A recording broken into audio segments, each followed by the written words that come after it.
সুপ্রিয় বন্ধুগণ, আপনারা নিশ্চয় জানেন আমাদের প্রধান উপদেষ্টা ডক্টর মোহাম্মদ ইউনূস তিনি বিদেশ সফর করে দেশে ফিরেছেন এবং তিনি তার প্রতিশ্রুতি অনুযায়ী ফেব্রুয়ারিতেই জাতীয় নির্বাচন অনুষ্ঠিত হবে এরকম বক্তব্য তিনি আবারও দিয়েছেন। আদৌ কি ফেব্রুয়ারিতে জাতীয় নির্বাচন অনুষ্ঠিত হতে যাচ্ছে?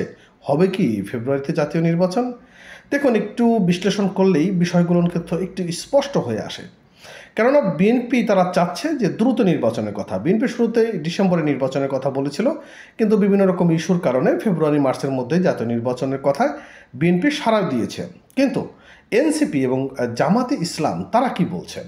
তারা যে কথা বলছে, ফেব্রুয়ারিতে আসলে জাতীয় নির্বাচন অনুষ্ঠিত হওয়াটা অনেকটাই কষ্টকর এবং দুঃসহ হয়ে পড়বে। কেননা জামাত ইসলাম এবং এনসিপি তাদের অনেকগুলো দাবি রয়েছে। জামাত ইসলাম তারা চাচ্ছে পিয়ার পদ্ধতি নির্বাচন এবং গণভোট। এখন পিয়ার পদ্ধতি এবং গণভোট এই দুটি জায়গায় কিন্তু জামাত ইসলাম আটকে রয়েছে। দ্বিতীয় কথা হচ্ছে এনসিপি তারা বলছে শাপলা প্রতীকের কথা। এখন এনসিপি কি আদৌ শাপলা প্রতীক পাবে? তারা বলছে যদি শাপলা প্রতীক এনসিপিকে না দেওয়া হয় তাহলে এনসিপি জাতীয় নির্বাচনে অংশগ্রহণ করবে না এবং অংশগ্রহণ করতেও দেবে না, এবং তারা কঠোর হুঁশিয়ারির সাথে কিন্তু কথাগুলো বলেছে। এখন বিএনপি আসলে কি বলছে? দেখুন, বিএনপি আসলে আমরা যতটা শক্তিশালী দল মনে করি অতটা শক্তিশালী না, কিছুটা দুর্বলতা বিএনপি রয়েছে। এখন কোন জায়গাটাতে বিএনপির দুর্বলতা রয়েছে সেটি কিন্তু আমরা জানি। বিশেষ করে তারা আন্দোলনের যে জায়গাটা, সেই জায়গাটা তারা অনেক দুর্বল হয়ে পড়েছে এবং এই দুর্বলতার কারণে তারা বিগত ফ্যাসিস্ট আওয়ামী লীগ সরকারের সময় কোনো কিচ্ছু করতে পারে নাই। তারা মাঠেও নামতে পারে নাই, মাঠে নামলেও গ্রেপ্তার হয়েছে এবং তারা সারা জাগানো কোনো আন্দোলনে সেভাবে তারা সাড়াও দিতে পারে নাই। তো ঠিক এই মুহূর্তে এই জায়গাটাতেও কিন্তু বিএনপি একটি বড় ধরা আছে, কারণ তারা আন্দোলনের সেরা নয়।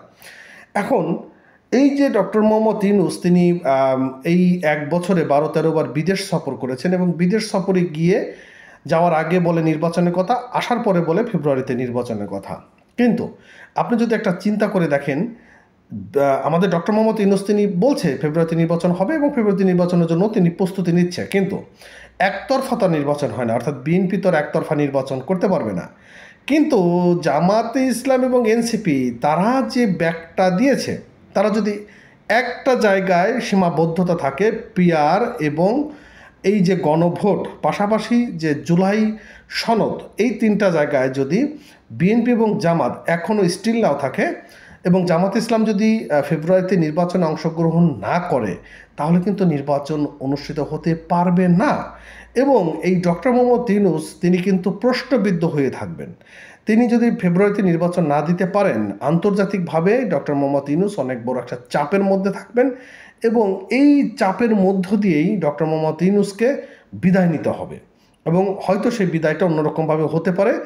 এবং যত সময় যাবে আওয়ামী লীগ তারা কিন্তু ততই তাদের শক্তপোক্ত স্থান নির্বাচনের জন্য প্রস্তুতি নেবে। কেননা আমি বলছি, আমাদের প্রধান উপদেষ্টা ডক্টর মোহাম্মদ ইউনূস তিনি বলেছেন যে আওয়ামী লীগকে মানে নিষিদ্ধ করা হয়নি, সেটা সাময়িকভাবে স্থগিত করা হয়েছে। যে সাময়িকভাবে স্থগিত করা হয়েছে তাহলে এটা নির্বাচন আগে খুলে দেবে।